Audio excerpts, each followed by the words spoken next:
Bonjour, bonsoir, voici l'histoire.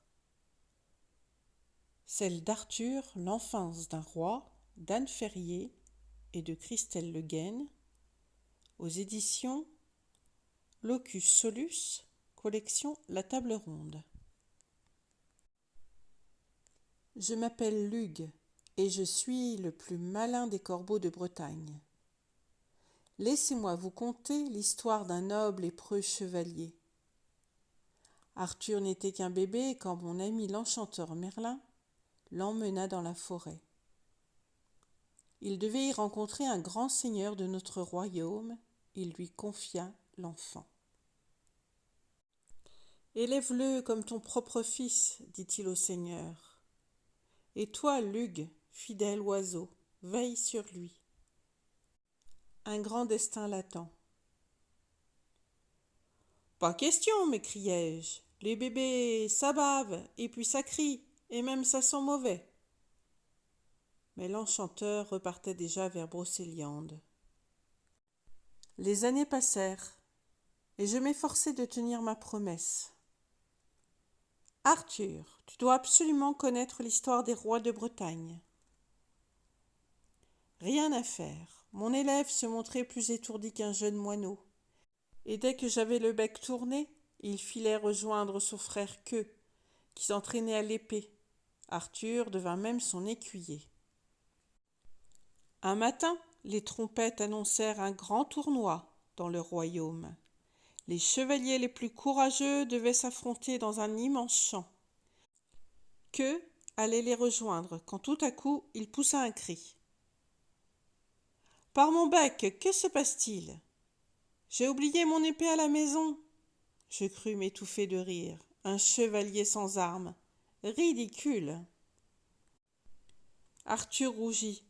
C'était lui l'écuyer de son frère. Il était responsable de ses affaires. Il promit à Queux de lui trouver une épée. Mais il fallait faire vite et la maison était fort loin. En 2 coups d'aile, je rattrapai mon élève. « Arthur, j'ai une idée, suis-moi !» Il y avait une magnifique épée au sommet de la colline, plantée dans un gros rocher. Depuis longtemps, les seigneurs les plus puissants de notre contrée avaient tenté de s'en emparer. Aucun n'avait pu arracher la lame de la pierre. Le frêle Arthur réussirait-il ? Je retins mon souffle tandis qu'Arthur s'approchait. Il tira sur le pommeau doucement. Extraordinaire ! L'épée sortit de la roche pareille à une plume légère. Tout fier de lui, le garçon se dépêcha de la rapporter à son frère Queux. Queux reconnut l'épée et appela immédiatement les autres chevaliers. Tous voulaient la toucher. Certains paraissaient très en colère. Arthur me jeta un regard inquiet. « Est-ce que j'ai fait une bêtise ?» C'est alors que les chevaliers s'agenouillèrent devant lui. « L'épée Excalibur t'a choisi, Arthur. Tu es le nouveau roi de Bretagne. » Merlin venait de parler, il était revenu de Brocéliande. « Tu as bien grandi, cher enfant. Suis-moi, ton royaume t'attend, là-bas, à Camelot. » Arthur partit donc s'installer au château de Camelot, et nombre de chevaliers le suivirent. Queux l'accompagna et devint son plus fidèle sujet, malgré son mauvais caractère. Merlin était là pour conseiller le jeune souverain, et le royaume tourmenté retrouva le chemin de la paix. Un jour, un messager arriva au château, tout essoufflé. Le roi Léodagan avait besoin d'aide.